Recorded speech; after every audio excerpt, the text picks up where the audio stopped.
What's up, everybody? It's your guy, Big Guy Little World, coming at you today with a huge surprise. I got something new. Are you ready? Because I'm ready. Bam! 2016 ZX14. Today I'm going to be driving this bike. I bought it with 500 miles on it, so it's pretty much still brand new. Just got the brake-in oil change. Just got bugs on it. Haven't got to wash it since the last ride. So current mods are Voodoo exhaust. I've installed that myself. I got lowering links because I'm planning on doing 8th mile, just random street racing, drag racing, whatever. I did the block off plates, and also a couple other things I've done is the double bubble windscreen, the spikes, also bar end spikes I've done. Other plans are to send my ECU off to Ghoul's Motorsports and get it de-restricted. It's supposed to add about up to 15 horsepower and up to 10 foot-pounds of torque. So anyways, today I'm going to be giving you guys a ride and review. So far, I've ridden this bike twice, and I'm going to compare it to my ZX or ZZR 1200. So, here we go. It is super hot here in Arkansas. Even though the sun's going down, like, the freaking humidity is crazy. Anyways, I know you guys are super excited about hearing this Voodoo exhaust because it's pretty awesome. This is with the baffles in, so you're gonna have to excuse me, I'm a little stuffy. Sinuses are getting jacked up.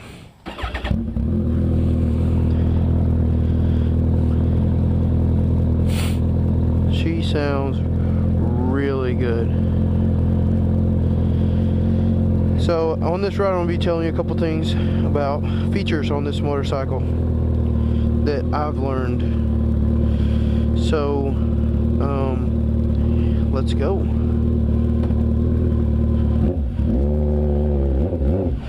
Oh yeah, still getting used to that clutch. Oh, no wonder it's on 1. I usually ride around 4 or 5.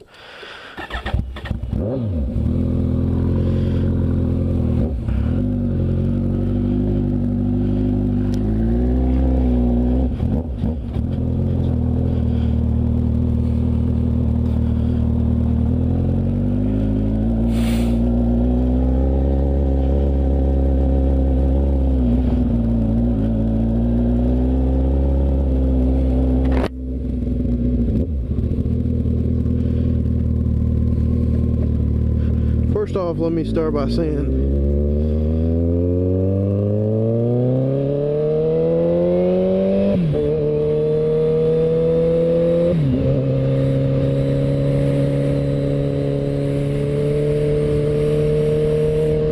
this suspension on this bike is amazing. One of the features I like compared to my other motorcycle, I have a gear indicator which tells me what gear I'm in, so I'm not shifting in the 7th gear all the time. This bike, I feel like this gen, when they revamped it in 2012, they put a slipper clutch in, so when you're decel downshift, you're not sliding that back tire when you're slowing down. Put that blinker on off for all you guys.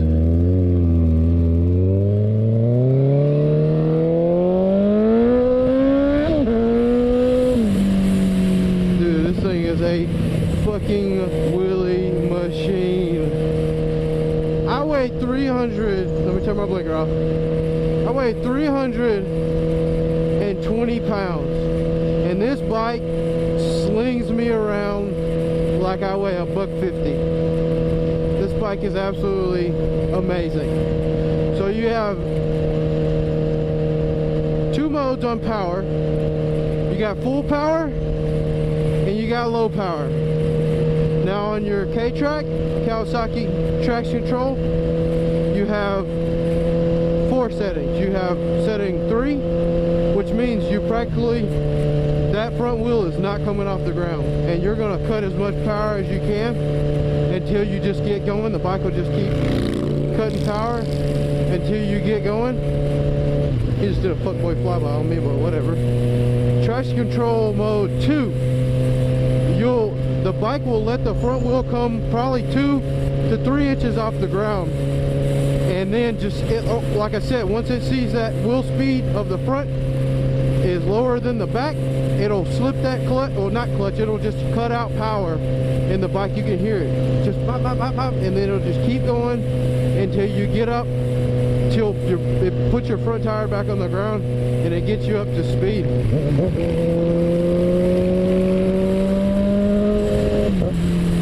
Anyways, so traction control mode 1 is basically the mode you have it in where you want to do a little bit of racing.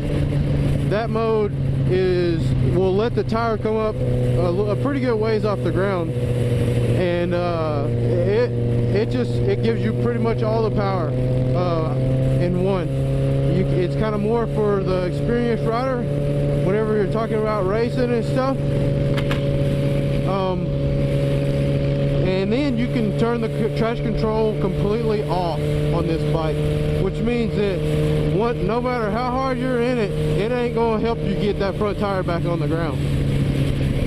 And that's just a couple of things that I really like about this bike.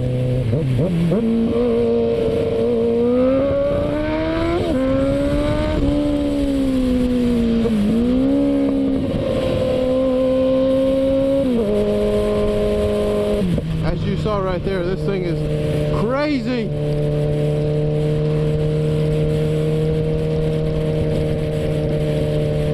Crazy. I love this bike. The power in 2012, they bumped the cc's up. I think it was from 1338 cc's in 2012 and up, go up to a 1441. So it's a true 1400 cc monster.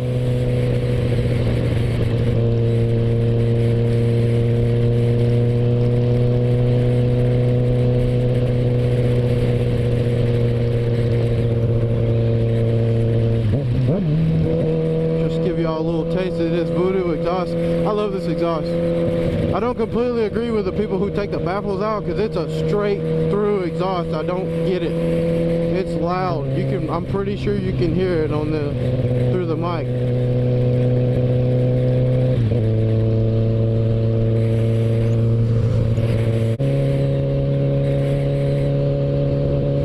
Some of the other things I really like compared to my ZX14, it was an 05 model, and it was my second bike that I bought, and the throttle response, I mean, it's crispy. If you know what I mean, if you've ever went from a carbureted bike to a fuel injected bike, it's crazy. There's no amount of tuning you can do on a carbureted bike to match these computers nowadays on these fuel injected bikes.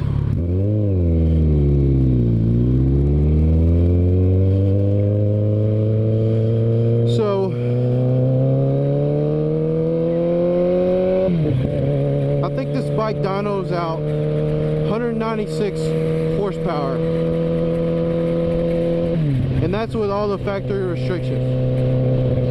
So now with the Goulds Flash for the D restriction, you bump your max or your speed, your RPM limiter, you bump it up to 11,500 RPMs. He also changes a little bit with the timing, and basically if you have block off plates and you don't want the fuel code or engine code to flash after you've taken off your pair motors, whatever you want to call them, pair motors, smog plates, whatever you want to call it. After you've taken that off, if they did not go well, basically say your bike's factory, it will throw a fuel code or whatever for the parent motors. It'll say voltage above normal, which means obviously open circuit, which means you've either unplugged it or it's shorted or open.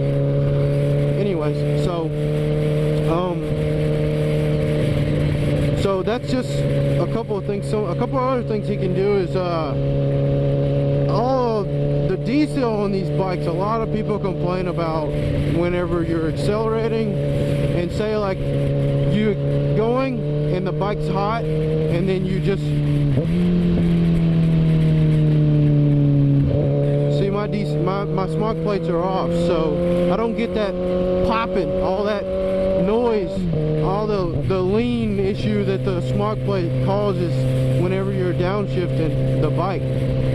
That's another thing that he cancels out is the all the popping on the D cell. Also, on his website, he says that he smooths out the power band. So the factory power band, I guess, something in it that, you know, it's just, if you look at the dynos, you can see it's a huge difference in the dynos. It picks up power pretty much all across the board. Another thing he does is cuts out the speed limiter, which I probably will never go fast enough to max this bike out, but it's just nice to have, I guess. It's an insurance policy for a future potential smackdown, if you want to call it. Shout out to 650 Eve. But anyway, some other cool features about this bike are I think the mirrors, they look kind of funky, but Kawasaki is one of the fucking few, like, the company's known for just the best aerodynamics. Like, they pay so much attention to the aerodynamics of these bikes, it's not even funny. These mirrors, they're ugly, but they work. So basically, the people who do the whole mirror block off plates for the whole cutting down on wind restriction and all that, you don't have an excuse now, because these mirrors are top notch when it comes to aerodynamics. Because I mean, look at that, it's like literally a teardrop style mirror. A couple of other features that I really like about this bike is the fact that they gave you an option for what RPM you want to set your shift light. So say if you dyno your bike and you know where your bike makes power, you want to put your shift light in that power range. So that's an option. And also they give you options to where you want to flash it whenever you go to hit your RPM limit, or do you want to hold it so it'll just come on and stay on bright, or do you want to hold it, come on, stay on, and be dim, which I think is pretty cool. I mean, that's just options. And a couple other things that they really hit out the park on this bike is this bike will go into like an eco mode, basically letting you know that your bike is conserving fuel. This is a big old 1400 and almost 50 cc motorcycle. So yeah, you're gonna go through some fuel on this thing, but also you can go through settings like this. Right now we're doing 36.4 miles to the gallon. If you look, we're averaging 31.6 right now. Our range is 63 miles until we need to fill up our tank. And also you can look at battery voltage, 14 volts. I mean, it's a brand new motorcycle, so duh. And then if you go down, you can change your odometer. So like I told you earlier, I've put a couple hundred miles on this bike since I bought it. I got a sweet deal on this bike. I mean, I couldn't pass it up. So I've currently have 840 miles on it. And then you can also look at how many, this is what, trip B. That's back to mileage. With the flash, whenever you get your ECU de-restricted, you can then change your Kawasaki traction control on the fly. So right now I can try all I want to and I can't get into my traction control to change it, my power settings.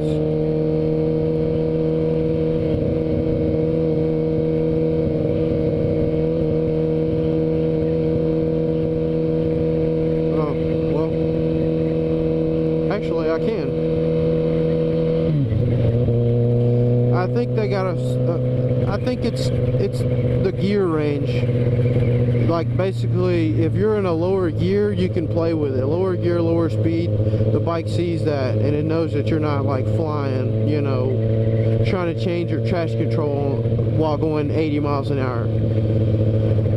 But with the Flash, you can change it on any gears. You can change the traction control on any gears.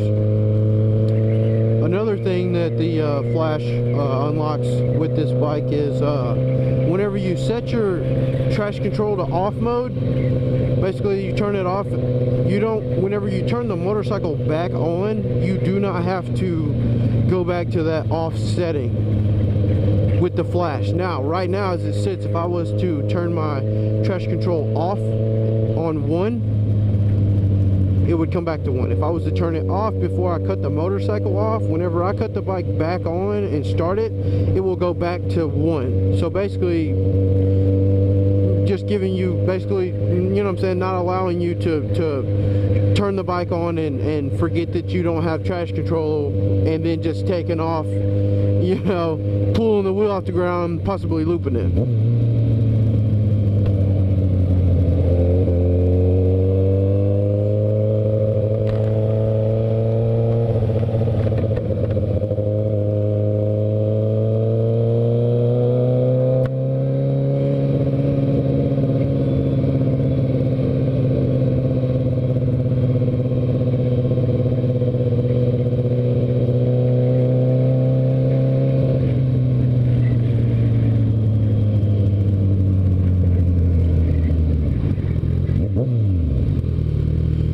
This bike is amazing. I love the sound of it.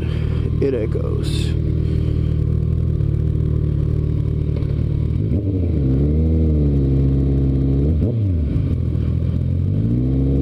Right now I'm headed to my buddy's house to pick up my patches for my motorcycle club.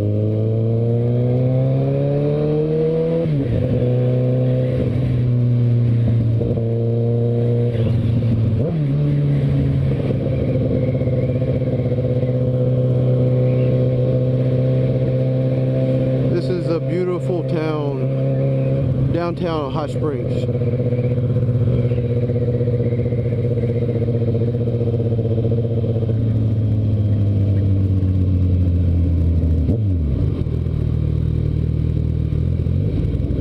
Oh, back to the subject. So another awesome feature about the Flash is that he turns the radiator fans on at 195. So basically the bike does not wait to warm up to 200, 210 degrees. Hey, I work there.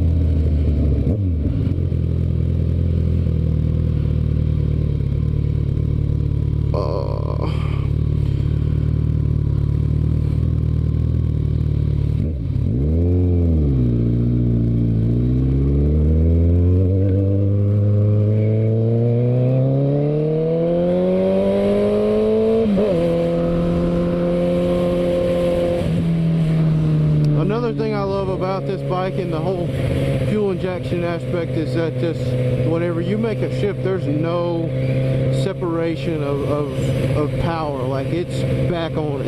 It's boom, boom, it's back on the power, which I love it, because I mean, there's no lag. Carburetors are carburetor. I mean, it's a thing of the past, basically. Why basically fiddle with something that is trying to atomize fuel with air intake, which I mean, I love carburetors. I have a carburetor on my four-wheeler. I mean, I love it. If there was an option for me to fuel inject my four-wheeler, I probably would have already done it, because that would probably squeeze a lot more power out of it.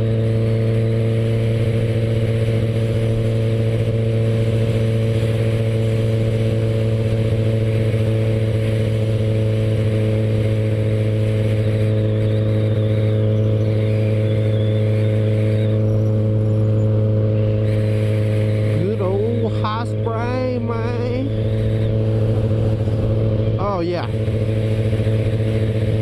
So this bike weighs 600 pounds, which is massive. But for a guy like me who is 6'4", 320 pounds, this bike is perfect. Like, it's, you know, you flick it. Like, me being as big as I am, I flick it like a regular guy on a Gixxer 1000. It's just, you know, it's built for bigger people. And like I was showing you earlier, this bike with my big ass on it still pulls the front wheel off the ground first, second, and I mean, if you're in it, I was doing 8-mile drags last weekend, and it will pull the front wheel off the ground in third gear. It is crazy. It's so scary. It's fun. I'm gonna have some videos coming soon, me going down to do some drags with my brother and whatever. My plan one day is to be pretty freaking good at, you know, street racing. That's just my plan. My dad, he's got a reputation of in the late 80s, early 90s, you know, he was known around Arkansas. He got one of the first Gixxer 1100s. I bought it off the showroom floor, took it home, tore it down, and just started building it. And that bike, naturally aspirated, would mess. I mean, it would just go out there and lay the power to the ground. He was beating bikes, you know, back in the day. That's when nitrous was like just getting started. I say just getting started. On motorcycles, people were just getting stupid enough to start sticking nitrous on their bike. So yeah, he was beating nitrous powered motorcycles, and that's how he got his name, was because, I mean, he was good. We had a concrete patch in our backyard, and he used to sit there and practice his little, I wouldn't call it 60-foot, he'd practice his launches off this concrete pad. Because, you know, if you ain't got clutch control from a dig, you ain't got shit. You done lost the race already.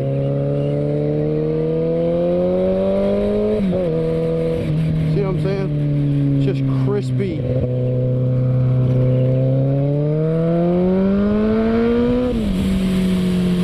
Just crispy.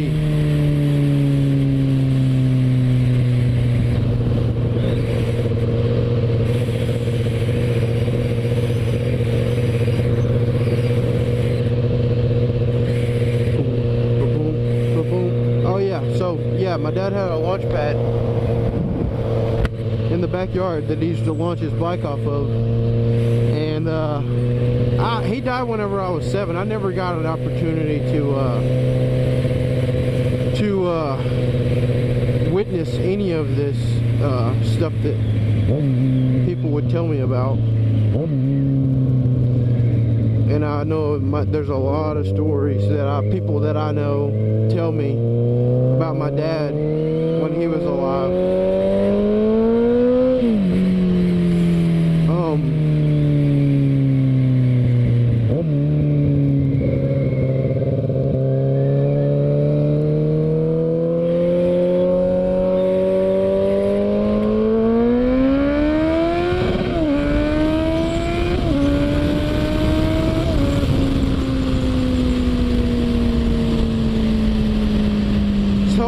Missed that first shift, and I was hanging on for dear life.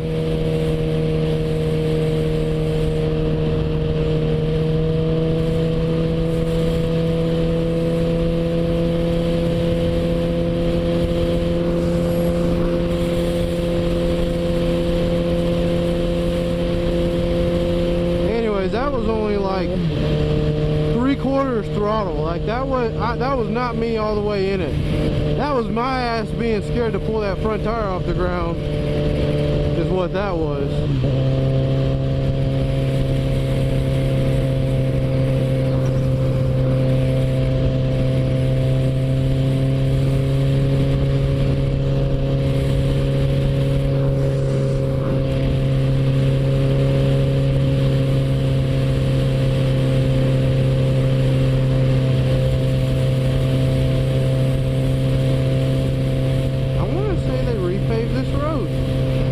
Actually really smooth. They did repave it. So there used to be a gnarly bump right before you get onto that bridge. It used to be ridiculous.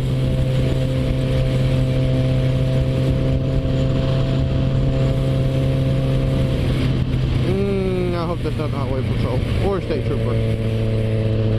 Cause I was flying.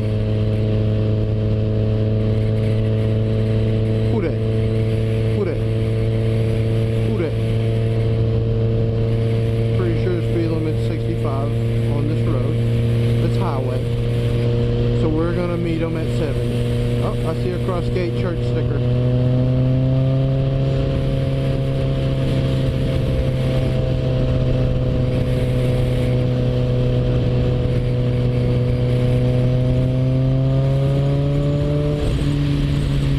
I don't know if you can hear that, but you can just tell that this bike is not wide open throttle by the sound of that. I'm in 6th gear, and like if you're in 6th gear, like say you're listening to like a dyno pull, that just that throatiness of the engine, you just, I mean, I can't explain it. But if you listen in 6th gear, this bike has secondary throttle plates in it. That's another positive thing about getting the Flash, is because with the Flash it opens up your secondaries.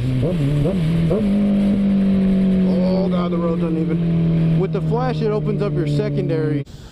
We are back. Let's get this party started.